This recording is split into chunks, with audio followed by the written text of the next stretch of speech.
why Stithapragya? Word Stithapragya means Sthita and Pragya means the steady. Sthit is steady. Pragya is wisdom or knowledge. So it's more like a spiritual stoic.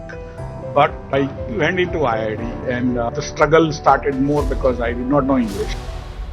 When did you know that you wanted to become a monk? At what age? Probably 7-8 years. You think you made the right decision? Yes. Not becoming a monk? We are richer because he's into active life, helping our country, and he himself is very satisfied at whatever he is doing, contributing silently to the nation building. What are your early memories of life?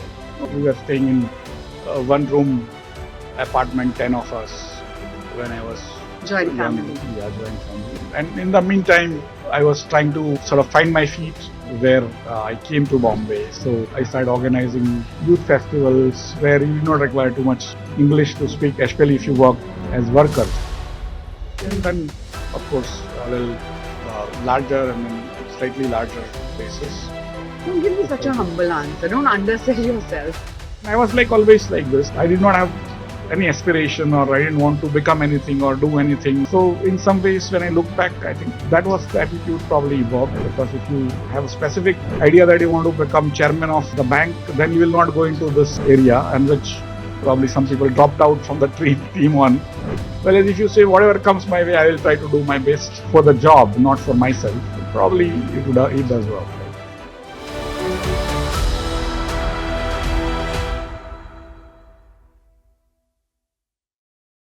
Well, there's a new book in town and it's called Stithapragya. And I have with me the man who's written the book and the man on who the book is. Please welcome Mayoor Shah, the author of the book, and of course, the man of the moment, the MD and CEO of the National Stock Exchange, Mr. Ashish Chauhan as well. Gentlemen, both of you, thank you so much for your time. Mayurji, let me start with you first. Kaise idea aaya about the book? On his Of 50th, course, his life is something which is to be celebrated. But what got you down to it? on his 50th birthday, I was told to make a short film on him. So when I got the data to write the script, because I write the script myself, I found something very, very interesting and potential of. Basically, I wanted to inspire the youth of the country that you can dream big and achieve it wherever you belong. Maybe a small town, maybe a village, maybe a city, whatever it is. So that potential I saw when I wrote the script, and then I was after him that please, I want to write the book. At that time, I didn't know there would be so many aspects that would unfold. And that was the basic inspiration. It took him some time. He said his mind is a routine life and there's nothing extraordinary about it. And then when we started gradually, chapter after chapter, everything started unfolding and it was fascinating. Did he agree to it willingly? Yes. He did? Little late, but he agreed to it. Okay, Stithapragya. A lot of our audiences won't understand the meaning. I know it's rooted in the Bhagavad Gita, but let's have you tell us why Stithapragya. In a way, the word Stithapragya means Sthita and Pragya means the steady. Sthit is steady. Pragya is wisdom or knowledge. So steady wisdom. In some ways, the person who doesn't get too bogged down by victories or by defeats or by joys or sorrows, just continues to the what is correct is Stithapragya. So it's more like a spiritual stoic. But I think Mr. Shah wrote the book and he gave this title, and I'm still trying to find out why he did that. Did you find him that balanced person in absolutely, equilibrium? Absolutely. Yeah. Because the challenges that he faced were enormous, but there was absolutely no personal sort of feeling of that I have not been able to achieve it, or something is, or even the exuberant happiness that one needs that I have achieved something. So it's always been a very steady flow of just good work, hard work, a lot of visionary approach which helped him at the right time to make our country so economically independent, give so many things to our country, and in a very stoic manner. You just go with the flow, routine, face challenges, find solutions, but just go with the flow, and that is what Stithapragya means that you are neither affected by sorrow nor happiness. You remain stoic in whatever the circumstances are. The modern day monk. Yes, yes. I'll talk about the spirituality aspect in greater detail a little later. But I want to know Ashish Chauhan, what he was before we knew Ashish Chauhan as he is today. Let's talk about the early years. How did life start for you? What are your early memories of life? No, in a way, my both my parents were in government of Gujarat, and they had come from a nearby village. My father was from the nearby village. My mother was from the city of Ahmedabad, but we had to stay in the village for some time, and I recall like we were staying in one room apartment, 10 of us, when I was Joint young. family. Yeah, joint family, and then of course a little larger and then slightly larger places. But broadly, life was without any luxury or any privileges. Whether we went to a village, which was even worse, but even in the city, which was better than the village. And so, and in some ways, of course, there are people even who did not have what we have. So you always felt Aspired. and also you also felt thankful to God, right? So and at some point I wanted to be a monk. So okay. and so my family thought I will become a monk, and then I was in a Gujarati medium school in Ahmedabad, and then I got into IIT. I was reasonably good in sort of getting good marks without studying much. And so I went into IIT, and there the struggle started more because I did not know English, and the medium of instructions and also discussions were in English, and so it took me a long time. And in the meantime, uh, I was trying to sort of find my feet where I came to Bombay. So I started organizing youth festivals where you did not require too much English to speak, especially if you work as workers, right? So and so I became like a Swayam Sevak or a volunteer for Mood Indigos and Sports Fest and Film Fest and every type of institute activities. And some point in time, it became like I had to be in every event because I was so good at organizing things, and of course not worried too much about studies. So you could count on these guys to deliver. And so, and then later on I went to IIM. I studied, of course, I thought I was not a good engineer. That's why I thought I will become a good manager. And then I went to see, I went to IIM Calcutta to also, in a way, see how the communism works. But then I realized communism doesn't work much. And so that was an interesting experience of the theory and reality being very different. And then I was given a job at IDBI. That was my first job. In 91, I started with the princely salary of 3,000 rupees and a kind of a chamari or a accommodation at Malad Marve, which is like 30 kilometers from where I used to work, and trains, and it was tough, but I'm used to a tough life. So finally it worked out, and then at some point I was told to I was a project finance person because I was an engineer and also an MBA, and so I was in project finance. And then one day I was told to go and work in another department called resource planning department, which was also instrumental in setting up new entities. And this is at IDBI still. Yes, and so that's where I went to meet. There were 5 people. I mean, I was the 5th person in that newly formed team, which finally set up NSE. So I became part of NSE. I was the youngest in the team. I was the only engineer in the team, and I was the only Gujarati in the team. And so I had to do what my seniors did not want to do, like bringing tea or coffee, to buying, say, import certificates, or doing interior decoration of the premises, or taking on rent premises, which was a grunge work. And what they could not do, which was basically IT work, and of course, none of them knew Gujarati. In those days, Gujarati used to be the lingua franca for stock market. So finally, the stock market equities related work came on me, and I was like, when I joined the team, I was 24-year-old. And so it was interesting in a way that you didn't have an idea of what you are doing, how it will impact India later on. And broadly, everyone knew that this is not going to work because um, the computerized exchange were not working across the world. UK had kind of spent $1 billion, it did not work. In India, over-the-counter exchange of India did not work, called OTC experiment had failed. And everyone knew that the brokers run the exchange.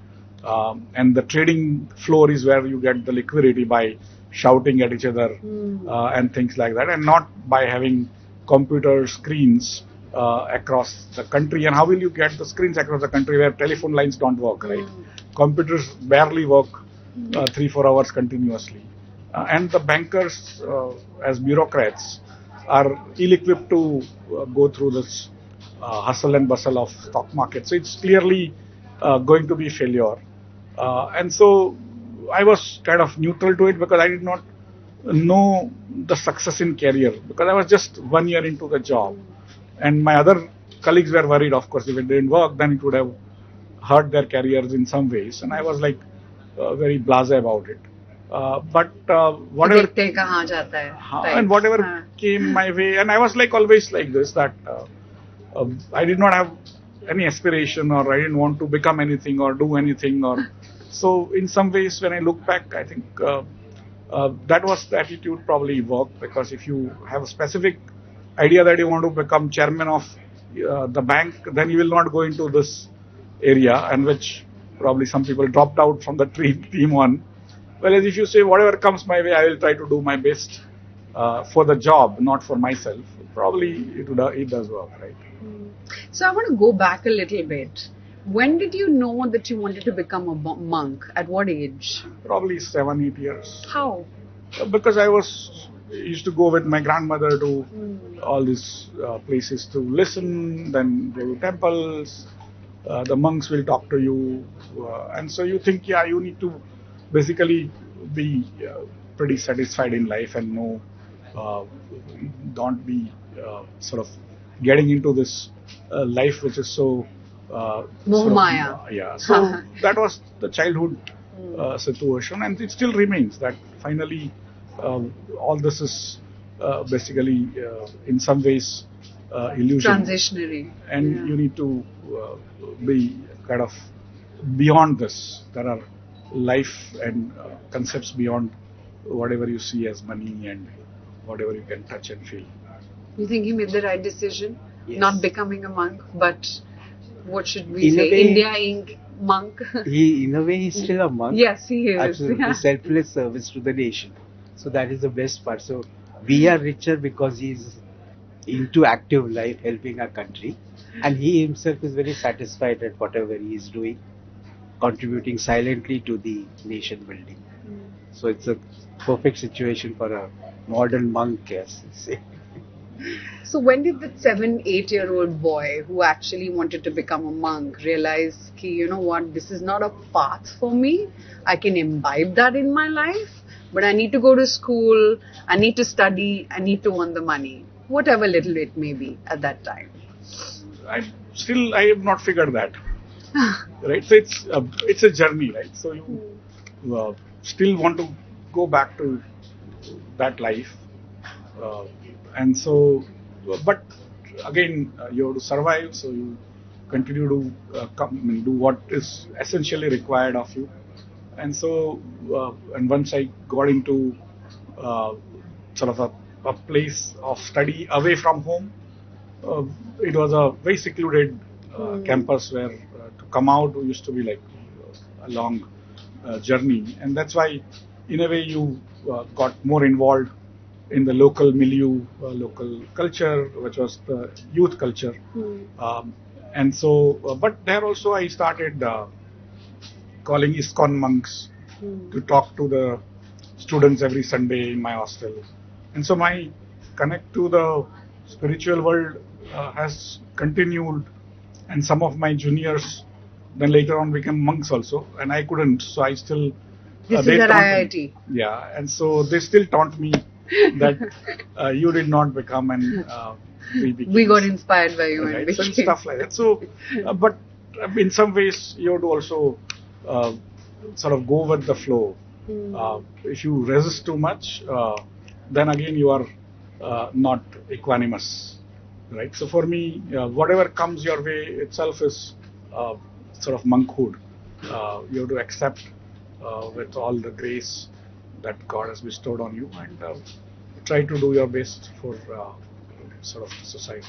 But was it parental pressure which actually made you not take monkhood full time but only part time, imbibe that in your life, but go back to school and studying also? They were pretty neutral about my being okay. a monk. My family broadly had known that this guy mostly will go that direction, but somehow it didn't happen.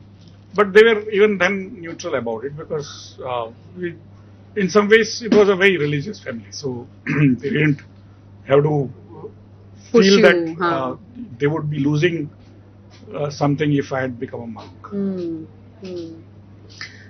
So let's get back to IDBI. The fifth person in the room. You didn't imagine that what you're working on is going to be, like Mayoor Sir said, it's going to change the shape of India. How is it that you got the first computer, and how is it that you first got the idea that, you know what, this could be something really big that I'm working on? In a way, I think burden of expectations were zero when we started working on NSE. And startup, basically. It was a startup with some amount of institutional backing. Which meant you didn't have to worry about when your next salary will come, right? So we were not necessarily. But you got a salary from IDBI, right? 3,000 rupees. Yes, and then continued. But in a way, entrepreneurs have to worry about the next salaries, which we didn't have to worry, right? So that was a solace in retrospect, that if you wanted some computer, you wanted some thing to do, you knew that your parents, and we had like 12 parents, and all of them top companies in the country, like LIC and SBI and ICICI and also. They had enough money to give you what little you wanted. Spoil the children. Yeah. And also, of course, we were very frugal because we came from public sector banks, and so that was not that you wanted to spend more, but at least you would not worry about your salaries and all. So that was a solace. But there was no great expectations those days, and whatever little expectations people had, there were so many committees. From 1875 when BSE was set up, literally every 5-10 years there will be very last scandal, and some committee will be set up to improve the workings, and they will give the recommendation. Nothing happened, and so everyone was very cozy, saying Firwani committee has given this recommendations. Harsham Mehta scandal happened, but by the time NSE actually gets set up, people would have forgotten, and these guys will go back to doing their banking work, right? So it was broadly, world had no expectations from us. And we also, frankly, did not have expectations from us. But in some ways, in IIT also, we were taught how to do programming a little bit, although I was a mechanical engineer. But most young engineers are taught in their first year some basic programming. I also had a privilege in the IIT to work in a laboratory, which was a mechanical engineering laboratory, but had some computers, so I could learn some programming there. And so that helped out when I started working on NSE satellite telecom network, because India did not have the telephone network, so I had to figure out how to connect India very low cost, and that's how I designed the satellite telecom network by reading books, because there was nobody who had done this before in India. And fortunately, engineering books actually, if you read them and try to do what they say, actually it works. So that is not true with the management books or other You're talking things. to the YouTube and Reel generation. Right. And so it was funny in retrospect that a guy who didn't do so well in engineering did many engineering things later on, and in field which was not in a way. But you must be having that knack, no, from before. No, broadly, you have a knack of problem solving. That's how you crack exams of IITs and stuff like that, even without knowing English. So naturally, there is some stuff there. But broadly, it's more about putting all your might to problem that comes your way and trying to solve without being affected by dogmas, because sometimes there are ways of world which tell you that you have to do this way and no other way. But the newer technologies, newer ways of doing things allow you to do differently. And so if you are not spoilt by the past, or if you are not stuck in the past or the ways of the world or rules of thumbs or whatever we say, and if you can think from what I call first principle basis, that what is the problem and what is the best way to solve in current situation. So what I solved in 93 or 94, I will solve it differently because the tools and techniques have changed today, right? But normally people wouldn't think that way, and that was, I think, broadly how I look back, that the technology was evolving so fast that what was considered wisdom, conventional wisdom, was becoming very obsolete fast, and many experiences were so simple, but they gave you so much of understanding. Like we had a thin wire LAN, which was the correct thing to do. And I went for thick wire because somebody told me that new technology is coming. I searched and figured that new technology is thick wire. And we had literally a difference of opinion with somebody who had worked in the same business before, saying, no, this is not going to work. This looks like a coaxial cable, which is a channel, TV channel cable. And I said, no, this is thick wire. And he said, no, you're going to fail. I said, let me see. And it worked. And then that guy still remembers that he literally abused me for making a wrong decision. And we made some decisions which were based on the past. They worked, but they also became a burden later on. So, but if we had assumed how the future is going to pan out, it might not have worked out at that point in time. Like we decided on a protocol which came with the software called X.25. And there was a new protocol which was coming called TCP/IP, which now the entire internet works on. But that time it was just out of lab, and we were setting up a in-pawn exchange, right? So we had to go with a protocol in telecommunication which was kind of used everywhere. And so we sort of erred on the side of the convention. It worked for some time, but then to change later on was a huge difficulty. While as the IP part, TCP/IP, grew up very nicely and, of course, worked wonders for the world, like it gave world internet. But then when I look back, it was a mistake that we went with X.25. Why? But because, I mean, in a way, if I could see the future, I would have done TCP/IP, straight away that, right? Yes. So that's how I'm saying. Sometimes you make decisions based on available resources and available wisdom, understanding, and then later on, sometimes you are successful, but you are still wrong, and sometimes you were not successful, but you are right, and so you have to take it in your stride when it comes. Yeah, those are things you realize only in retrospect when you look back. So tell me, where did this IDBI startup team then decide that, you know what, we're full-time NSE? When did you leave IDBI and get or tasted blood that, you know what, I'm creating something big here. Now I need to give my time full-time to this?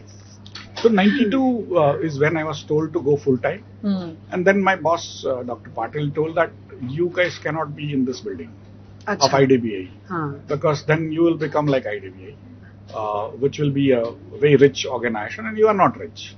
And so you guys, first thing, you have to be out. Figure out your place and move out. Who were the other four people? Sorry. There was Ravi Narayan, Chitra Ramakrishnan, Raghavan Putran, and K. Kumar. And so he told that you guys have to move out, and so I took a sort of an office, which was actually a industrial place. And industrial place, those days were not allowed to run offices. So they required to have a license conversion from industry to office. And so that guy promised that I will get it done. And that was the first office we actually took on rent, but we never could shift, was the Paragon Textile Mills, where now business standard offices. And it was, I think, name was Sunil Mehta of Paragon Textiles. And so when I went after a couple of months saying, give me the Keys. also license of operating an office, he said, no, I'm not able to get it. So we had to break that contract and then request Mahindras to give us some office, which was next door in Worli, next to TV Tower. So in Mahindra's first floor, which is actually ground floor, we had an office. I wrote the agreement, 23,417 square foot, super built up. And how much rent did you pay for this to the Mahindras? It was sort of around 10 to 20 rupees a month, which was very large in those days. But today we don't think it is large, but those days it was very large. But it's a very nice office, very modern. And so we set up our interior decoration. It took me like 3-4 months to do all the interior stuff. But who gave you this capital then? The IDBI, ICACI, IFCI, LIC, GIC, SBI caps. Like we had 12 promoters. And so they gave us 25 crores, slightly less than 25 crores. But that 25 crore, we never raised additional funds. It was sufficient. Of course, we borrowed some, but broadly we created a structure where we didn't have to worry about the success or failure by ensuring that we take a deposit from members, which was interest free. And I had, like, initially we had planned for 500 members. Today we have 1,300, and their sort of deposit interest, good deposit interest would have taken care of our expenses for years, right? So that is how we had structured in a smart way, so that we didn't have to depend and go back to our parents for additional funds and things like that. So whatever lessons we had learned, at least I had learned, in fact, out of 5 of us, I was the only project finance guy. So I had to do all the project finance related projections and articles of association and MOUs and memorandum of understanding, all that stuff. So in a way, you were learning a lot at a very young age, and the kind of responsibility that was given to you was way beyond what normal organization those days would give to a 24-year-old. So there are so many sort of memories. Once I had to go to US to select the telecom network, the satellite technology part, and I went to the US embassy for visa. And my family had shifted to US at that time. Okay. And so your parents. Yeah. And so I had written honestly that they were gone. And so they said, you are a Gujarati, you are single, and your parents are there. You will definitely not come back. So you will not come back. And so they said no. Then second time no. Then third time no. Then I told my boss that I can't go. Send somebody else. He said no, you will have to go. And I was like, by that time probably 24 and a half, 25-year-old. He said, no, you are the only one because you are working on this project. So you have to give me the results. Who was your boss? Dr. Patil and Mr. Nadkarni. Mr. Nadkarni used to be the chairman of IDBI. So then he called Mr. Nadkarni. He was a father figure and a very well-known person. Yeah. So he called up US ambassador and said that this boy will go to US. I am taking the guarantee in writing that he will come back. He gave a letter. And he said, if he doesn't get a visa, then we will buy your technology from somewhere else. And so I went to the visa officer. He made me wait till 4 in the afternoon, although by 7:30 they complete all other posting. And then he asked me like 10 times that, why you? You are so young and we don't think you are capable to make such important decisions. I said, no, my boss has given this letter and he has told me that I have to go. And finally, reluctantly, because of the pressure and other things, he gave a visa only for 1 week in December end, which was like Christmas place. And so I went there, came back, and then I went to meet my boss, and he said, now go and meet that visa officer so that he doesn't treat any Indian like this in future. And so I took his advice, went back to the Visa embassy, officer. and we had a cup of tea. He said, "No, I made a mistake." But that's how bosses probably had more trust in me than I had, and that's how you have to take it in life, that some people are able to find things in you which you may not be able to find, and it has happened to me so many times before and even later on. So how much salary were you drawing this time when you traveled to the US? Probably 10,000-12,000 rupees. Okay, that's a massive upgrade from the 3,000 Yes. earlier. Because 3,000 rupees was the first year management training, and then later on it became 8, then 10, like that. So then what happened? You came to the US, you came back, and then what? Then we set up the satellite telecom network, the entire screen-based trading. You bought the and, thick cable. Yeah, thick cable was before that, while starting the office. And then we also had, while setting up the satellite telecom network, we had imported a lot of materials from US and Israel and all. And then we were waiting for the material to come out of the customs. And customs officials went on strike for like 40 days. And so we couldn't take out the material. So, and there were technicians which were like very large, tall, hefty build, like wrestlers. They were waiting for, because 30 feet diameter antenna on top of the Mahindra towers. And so they were waiting, they were like 15 days, 20 days, it did not come out.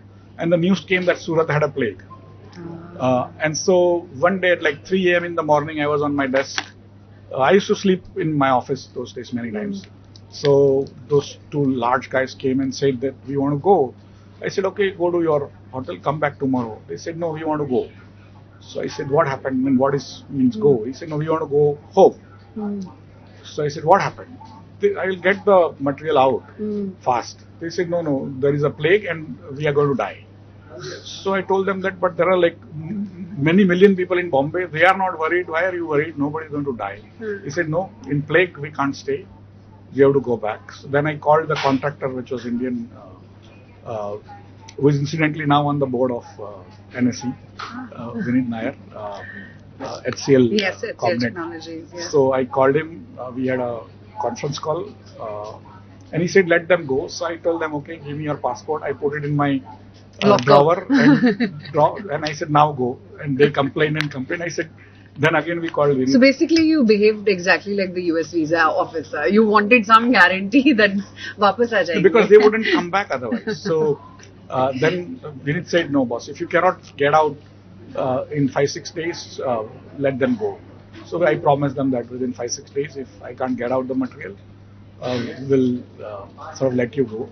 And then I told my boss in the morning, Dr. Patil, that we will have to take this out. And we went and met the customs commissioner in Mumbai at Belad Estate and requested them that this is an important project for India and please allow us to take our material. So he said, there is a customs strike going on, but you can take out your material and we'll let you know how much money as duties to be paid. And so we took out the material. I went with the truck driver myself because the entire area was on strike.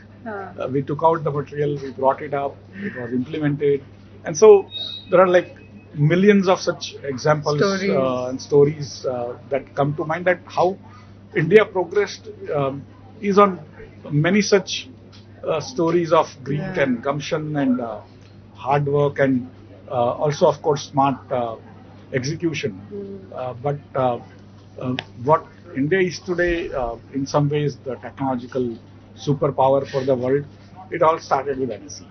Because that was the first project, first digital public infrastructure, first project which was being used by people across the country, where they felt connected. In less than 2 seconds, if you were in Coimbatore or in Jorhat or Dibrugarh, you could get your order confirmed, which was not the case in any other area for before that. And so that was the magic of IT that worked, and that made India what it is today. Many of these IT vendors, they used to bring their potential customers to show NSE that India can do this. That's how they got Y2K contracts, and that's how India kind of got its name. But many of these things started with NSE, and it worked so well. Today also we have got a perception that NSE cannot go down. when IT will go down.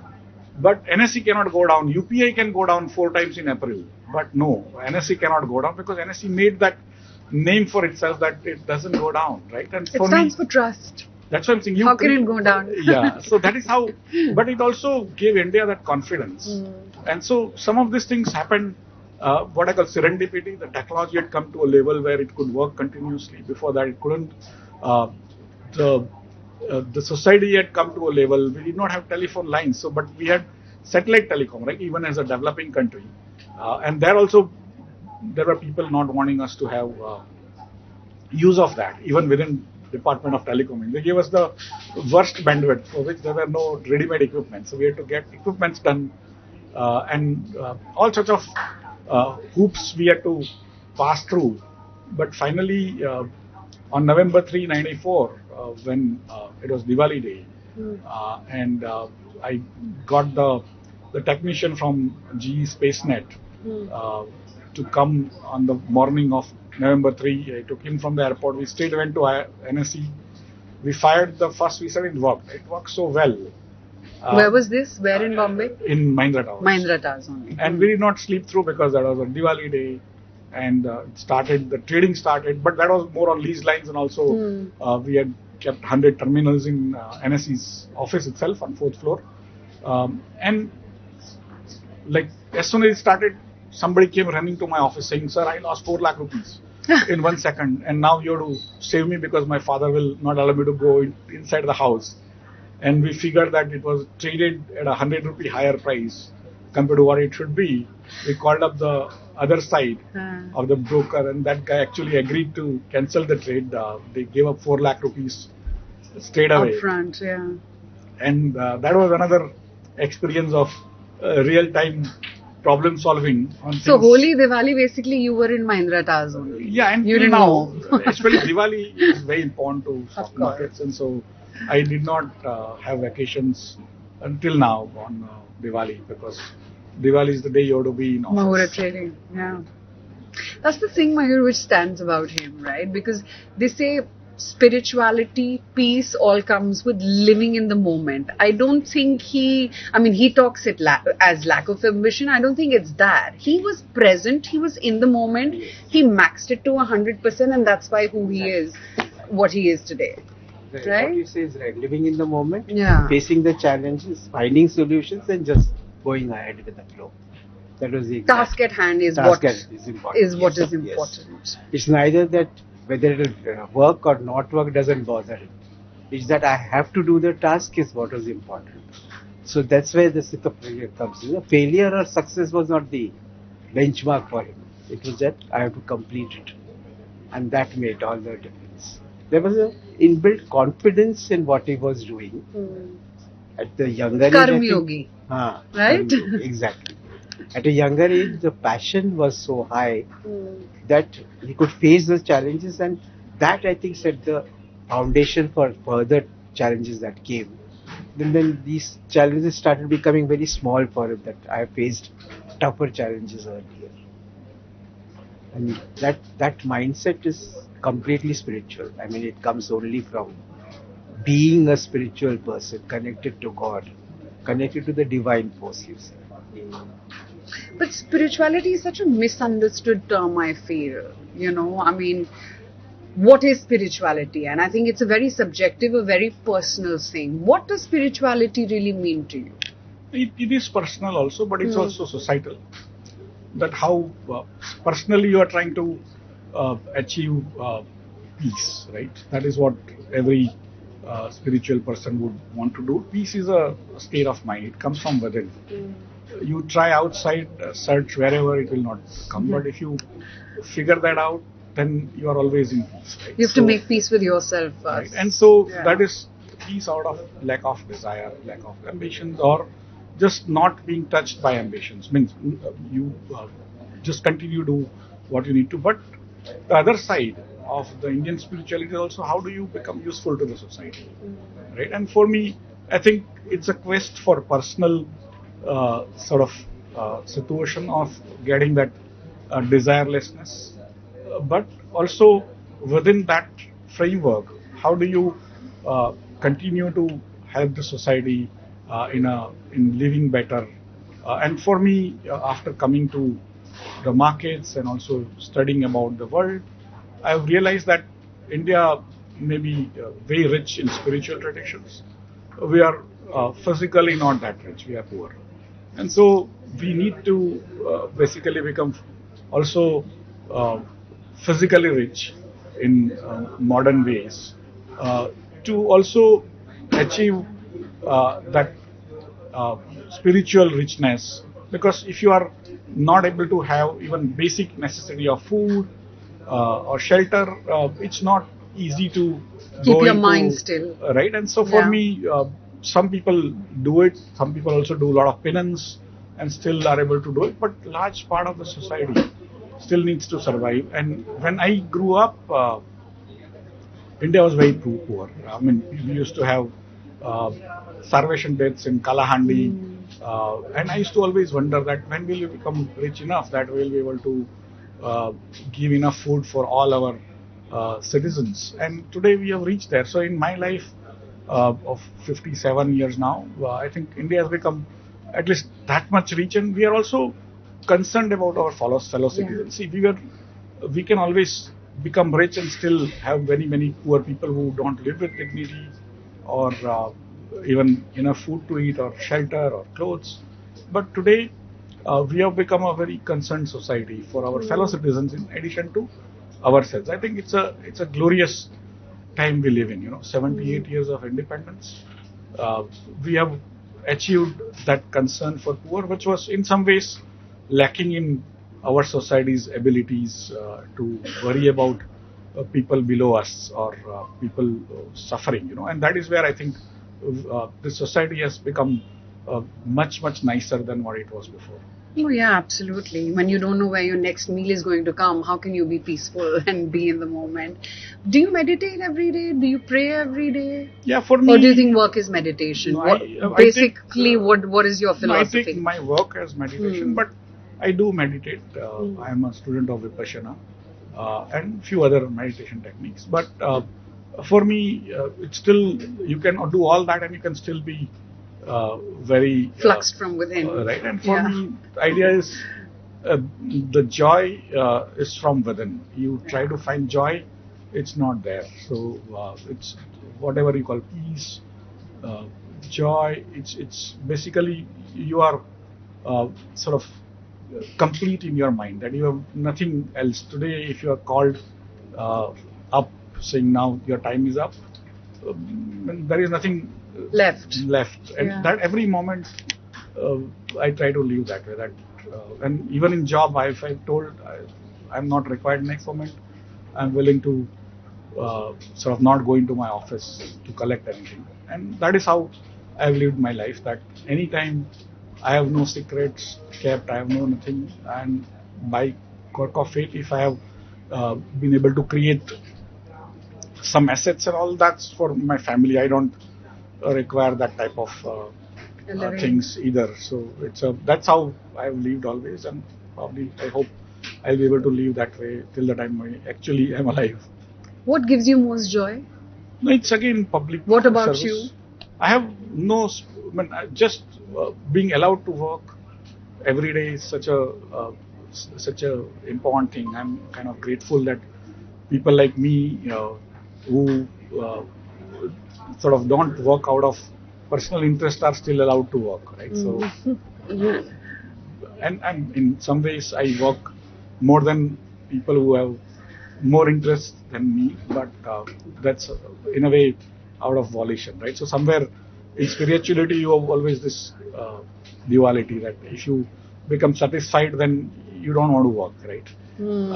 But if you have to motivate yourself every day to work 12, 15 hours, then that's not the job for you. Right. Then you still feel motivated each morning that you wake up. Absolutely. Every morning you have to wake up and sort of be raring to go, saying nothing should go wrong ever. And so it's such a habit that in the night also, if I wake up to go to bathroom or something, I have to still see my messages in the night because we work 24/7. You're a workaholic. So from 94, then happened cricket, and then BSc, and then it's No, back to 94 to NSE. 2000, I was with NSE in charge Ah. of equities, derivatives, sometimes clearing, sometimes listing, membership, and stuff like that. Also helped out in setting up depository.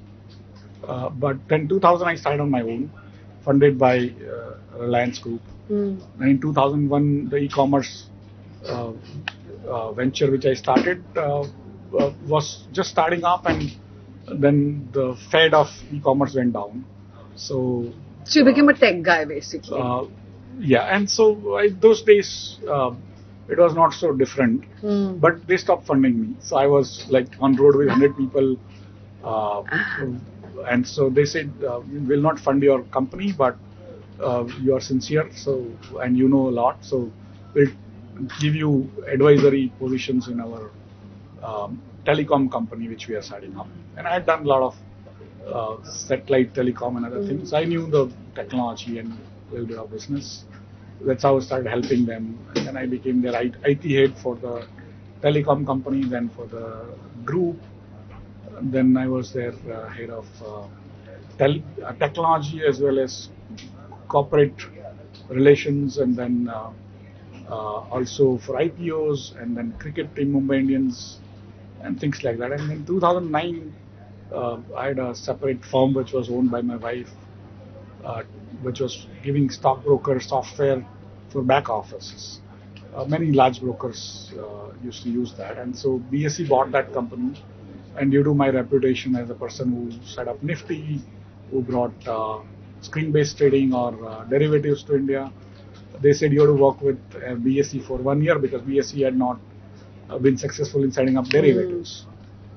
That's how in 2009 my wife was getting the money, but I had to work for BSE. And so that was retirement fund for the family. Added to your piece.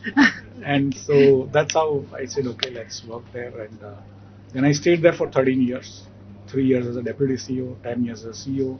And then I was retiring in 22, because 10 years is maximum allowed to a CEO in stock markets. And so I was retiring in 22, and then I got opportunity to work as an CEO in NSE. Because by quirk of it, their CEO was also retiring at that time, and I was selected. So that's how I joined NSE. So life came a full circle. Yes. You started from there. You're not ending here, are you? Till the time I'm allowed to work wherever I will work. So that's how I see. In a way, I need to work, and I hope there'll be some what I call some need for people like me even when I retire from NSE in some other places. Right. So when your great grandchildren read this book someday, what do you want to be remembered as? As a normal guy who tried and probably could contribute a little bit here and there to the Don't give me society. such a humble answer. Don't undersell yourself. No, but it's like that. I mean, see, each life is important to itself naturally because of survival instinct. But otherwise, we are a speck of dust in a larger cosmic things, right? So we have to take that importance, that self-importance one carries. Sometimes is also to pep up yourself, and then becomes a habit. For me, it's the other way around. I have to de-pep myself, saying that this is not me. I mean, you are only an instrument that the God used to get things done. But otherwise, you are like anyone else. And by chance, you were allowed to do this, but anyone else could have done it. For all the teenagers, all the youngsters who are at such an impressionable stage, they don't want to go abroad. They want to study here. They want to work here. They believe in India. What is your message to them? No, I think when we were young, when even at everyone wanted to go abroad. At age 15, a person speaking English used to be considered very brilliant because the person could speak English, and none of us could, right? And from there, when I started going abroad in '93, as I told you, in search for the technology, people in trains or in lounges would not understand my English because my English was what I speak now, right? But now they've started understanding. So today India is a very different place, Yeah. and it has a great potential. It always had, but I think we have realized some of that, but we have a long way to go. So if you decide to go abroad, of course there is a great lifestyle there. But if you want to solve problems, if you want to be useful and also make your money, uh, then there is no better place than India in terms of being entrepreneur. And you can sitting here, you can solve the problems of the world, which Yeah. we were never trained for. We never aspired to do anything for the world because world was giving us food. The wheat in childhood used to come from America as a donation. From there, today we have become self-sufficient in food, but we have also become technology providers to the world. We have become even now manufacturing hub in iPhones and all.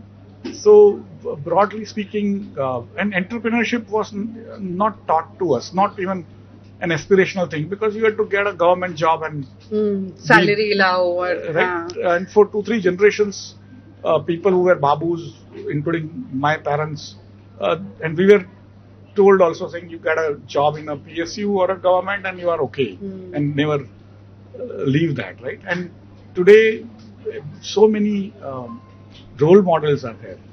We had no role models to aspire, nor money to actually lose anything. Today, there are so many role models. The technology doesn't require that type of money to be invested to create new businesses. So today, I call the earlier capitalism required a lot of capital, which none of us had.